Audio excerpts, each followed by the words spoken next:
The world feels like it's moving so incredibly fast these days, just this constant avalanche of information coming at us every single day. How do you even begin to grasp what truly matters? How do you sort of cut through all that noise? It's a real challenge, isn't it? More than just a challenge, really. It feels like a constant battle against overload. And, well, that's exactly why we're doing this today. Absolutely. So our mission with this deep dive, it's about bringing some clarity. We're really zeroing in on just one day, July 22nd, 2025. The idea is to pull out the most crucial insights, maybe connect some events that don't immediately seem related, and give you a focused way to understand what was unfolding without, getting totally overwhelmed. It's about making sense of these forces shaping our world right now. Right. And to do that, we've gone through quite a stack of sources, meticulously sifted through them. We're talking thoroughly researched news reports, analysis, articles from major outlets, The Guardian, New York Times, PBS, AP News, lots of others, basically trying to get that panoramic view. And I've done the legwork so you can get straight to the essential story. Okay, so let's dive in. Where should we start? Maybe the global flashpoints. The updates from Gaza on July 22nd were, well, deeply alarming. This is a region that's sadly seen these intermittent escalations, as they call them, for 21 months now. And it's all compounded by infrastructure that's just fragile and very limited aid access. Yeah, the reports from that specific day, they paint a truly grim picture. The humanitarian crisis. The UN Relief and Works Agency, UNRWA, they reported at least 72 Palestinian deaths in just 24 hours, many of them children, and thousands more are suffering from severe malnutrition. The head of UNRWA actually described conditions as hell on earth. He mentioned medical workers literally collapsing on the job. Amidst what sounded like famine conditions, that image, caregivers themselves succumbing, it just speaks volumes about the systemic collapse happening. And it didn't stop there, right? Israeli operations expanded into Deir al-Balah, an area that I understand had previously seen less intense fighting. Exactly. That expansion into what was considered a relatively safer zone, it just tightens the stranglehold. On a population already at, breaking point, looking broader, humanitarian groups are increasingly calling for the same things. Immediate ceasefire, investigations into potential war crimes. You're seeing global outrage mounting to protests, diplomatic pressure, especially from Europe and the UN. The really critical point here is that aid supplies, they're dwindling to dangerous levels. Yeah. Experts were warning of an impending catastrophe. International frustration is palpable. Mediators scrambling while the crisis just gets worse. And adding to that gravity, there was a joint statement from over 100 humanitarian groups, Save the Children, Doctors Without Borders, specifically calling out mass starvation. They reported the number of hunger deaths climbing past 110, dozens of children just in the week before. Yeah, that provoked widespread condemnation. We're talking 28 nations, including key U.S. allies like Britain, France, Canada, openly criticizing Israel's role. Now, Israeli officials, they continued to deny widespread starvation, but the reports from the ground, well, they starkly contradicted that. And tragically, over 1,000 Palestinians seeking aid had been killed by Israeli forces since May. Often, this happened when they were just approaching food convoys. Yeah. During periods of really acute shortage, it highlights this desperate situation, people dying trying to get food. And all this was happening while ceasefire negotiations were apparently ongoing. But talks stalled, even as Israeli airstrikes killed at least 20 more people in Gaza on that day, July 22nd. Right. The continued violence, even as talks are supposed to be happening, it just underscores the deep mistrust, the immense hurdles. You had regional analysts sounding the alarm too, warning that this conflict could drive a new massive exodus from Gaza and potentially destabilize the whole Middle East region. So the critical insight is this conflict's intractability, it's not just a humanitarian catastrophe, it's actively fueling these huge geopolitical tremors. Okay, so while the world is grappling with Gaza, another major conflict, Ukraine, that saw its own dramatic developments on July 22nd, right before peace talks were supposed to start. Yeah, this was quite a moment. Russia launched 42 drone strikes overnight, a dozen people injured. And this was literally hours before these anticipated peace talks were scheduled in Istanbul. The timing, launching strikes right on the eve of negotiations, it casts a very long shadow over Russia's commitment to diplomacy, doesn't it? Ukraine sent a delegation led by former Defense Minister Rustem Umerov. And Zelensky was calling for an end to the war. So how did those strikes actually affect the talks? Well, European allies saw it as a blatant provocation. That was the term used. It actually prompted them to escalate military support. Germany, for instance, pledged to immediately send Patriot missile systems. As for the Ukrainian negotiators, they expressed sort of cautious optimism, but there was deep skepticism too. Many believe Russia was maybe just trying to weaken Ukraine's position before any real dialogue could even start. It really highlights that delicate dance between military moves and diplomatic efforts in conflict today. Okay, let's shift gears now. From battlefields to something, well, seemingly completely different, but with potentially huge implications. This scientific news about the Earth's rotation speeding up. July 10th was a record short day by 1.36 milliseconds. It sounds tiny, right? But it's a subtle, significant shift. The surprising thing isn't just about clocks. It's a reminder of how much our modern world relies on things we assume are constant. Think GPS, financial markets, telecommunications. They all depend on Earth's rotation being predictable. These unpredictable changes could challenge those systems. People are drawing parallels to the Y2K bug scare. Remember that panic about computers failing because they weren't programmed for the year 2000? So now there's this serious debate among policymakers, engineers. How do we manage global time standards? Especially this idea of a negative leap second, actually removing a second from the clock. That presents massive technical challenges for systems already in place. Wow. Okay, from the Earth's spin to the immediate impacts of our changing climate. Europe was enduring deadly heat waves in 2025. The numbers were really stark. Around 2,300 heat-related deaths, linked directly to anthropogenic climate change. Spain alone saw 1,180 fatalities. And what's critical here is how countries in Northern Europe, places usually cooler, were severely affected. It forced them to face a new reality. This led to widespread calls for proper heat readiness plans. And it definitely re-energized the climate change debates ahead of the COP summits. It underscores this growing global need for adaptation. And it wasn't just Europe, was it? The U.S. had that massive heat dome. Heat index values over 110 Fahrenheit. That's incredibly dangerous. Immense scale. Over 90 million Americans affected. Midwest, South, Northeast, all under heat alerts. It put a huge strain on power grids, raised really urgent questions about reliability. The National Weather Service issued critical health warnings, and experts directly connect this severity to climate change. They're saying events like this are now at least 3 times more likely. It's a powerful example of climate change becoming a direct, immediate threat to public health, to crucial infrastructure. And sticking with weather, catastrophic floods, too. Central Texas, which already has a history of flash flooding, right? But made worse by climate patterns. The human cost was just immense. Over 129 fatalities reported as of July 22nd. You had search and rescue teams from multiple states working nonstop. And beyond the lives lost, the devastation. Infrastructure destroyed, communities displaced, crops ruined. Experts are warning strongly now that future development has to incorporate floodplain management, climate-resilient engineering, and much, much better early warning systems. It's not just about recovery. It's about fundamentally rethinking how we build and live in these areas. And this wasn't just a U.S. issue either. South Korea declared a special disaster due to summer flooding. That's right. At least 19 dead there, 9 missing, 14,000 evacuated. Yeah. Billions in property losses, landslides. In the aftermath, you saw heroic rescues, sure, but also power outages, fears of disease outbreaks, and again, renewed calls for major investment in climate resilience, alongside criticism of infrastructure gaps. It really highlights this global vulnerability, even in developed nations, to these intensifying climate impacts. Okay, moving from these huge climate-driven challenges, let's zoom in on a different kind of infrastructure story. Flint, Michigan. The water crisis there, back in 2014-2015, became such a painful symbol of systemic failure. Indeed it did. And on July 22nd, officials announced they'd removed thousands more lead pipes, which is, a significant milestone. It's been a long, hard road. But experts immediately added crucial context.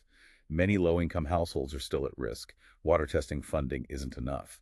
And perhaps most importantly, there's still this deep-seated distrust in the community. It really underscores that progress is being made, yes, but truly restoring trust. That takes long-term investment, consistent outreach, real governance reforms. Flint's lauded as a model, maybe, for other cities dealing with old pipes, but its story is a stark reminder. Equity and trust are just as vital as replacing the physical infrastructure. Then there was a different kind of infrastructure and safety issue, just devastating, in Dhaka, Bangladesh.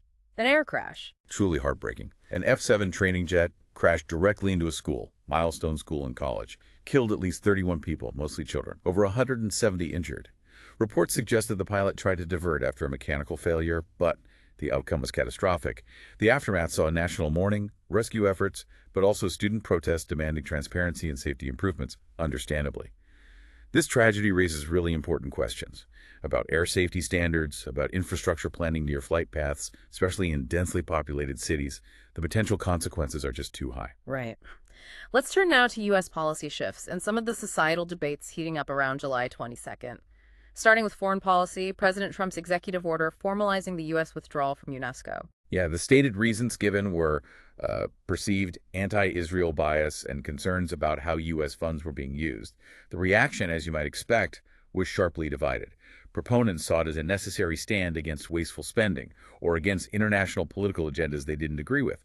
Critics, though, warned it severely damages American influence in crucial global areas like education, science, culture. They saw it as part of a larger shift towards isolationism on the world stage. And then, moving to a really intense domestic debate, the U.S. Olympic Committee announced a new policy for transgender athletes. That's right.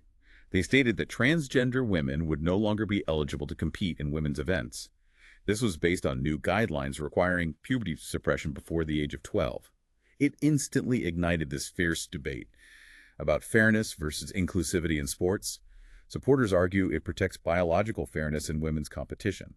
LGBTQ advocates, on the other hand, condemn it as discriminatory.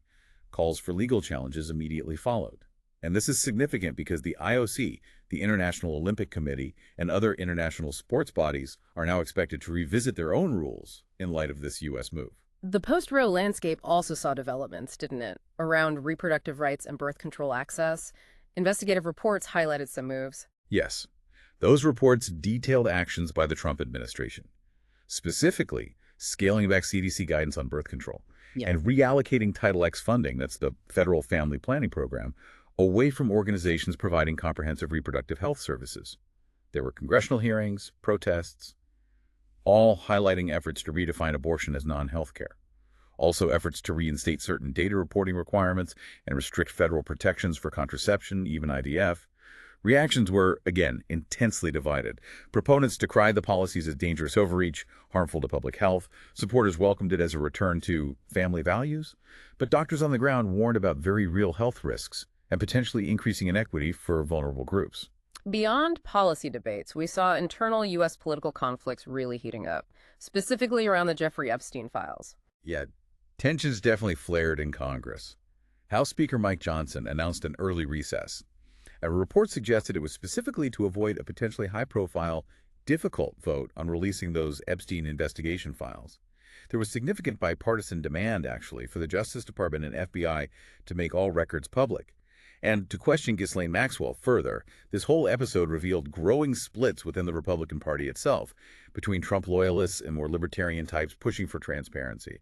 And all this just fuels grassroots frustration, conspiracy theories, and ultimately it can erode trust in government institutions. And this infighting tied directly into a very public feud, didn't it? It did. On that same day, July 22nd, President Trump went on Truth Social and called Representative Thomas Massie the worst Republican congressman.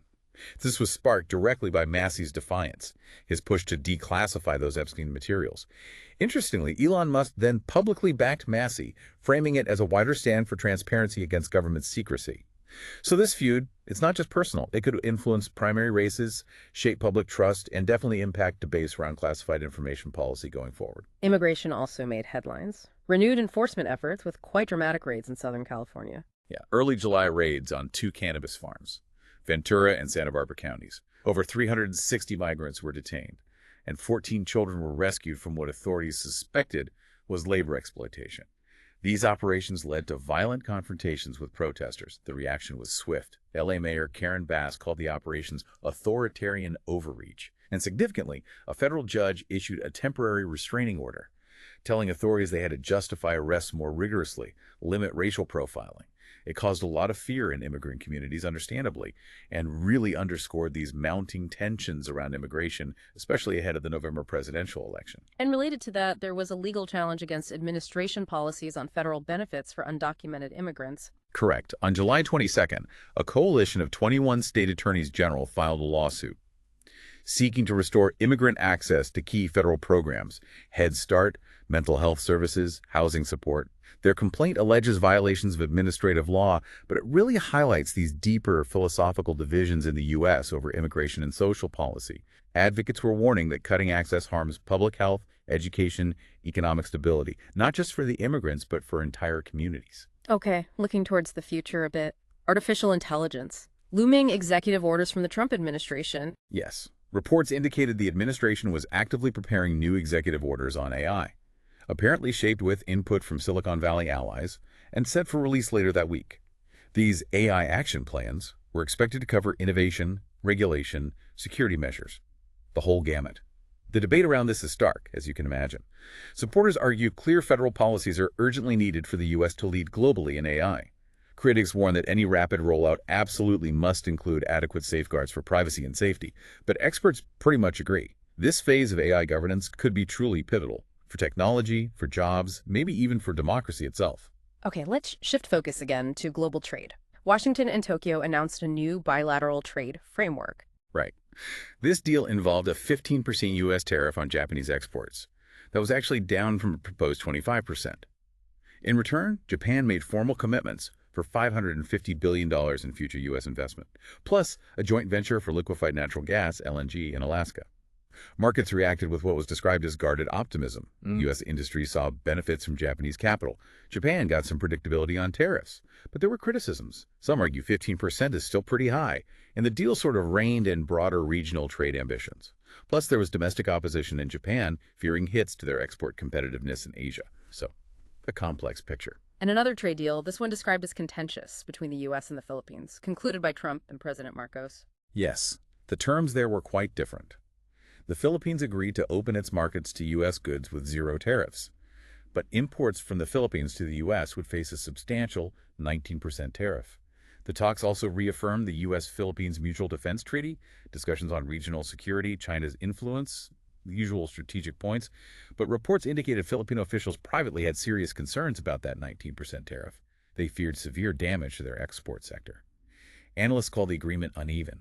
It strengthened military ties, sure, but potentially at a significant economic cost to the Philippines. It highlights that strategic imbalance. So what was the immediate impact of all these trade policies on U.S. markets that day? Well, it was a mixed bag. The S&P 500 actually hit a record high, up slightly. Dow Jones climbed a bit too. NASDAQ dipped, though.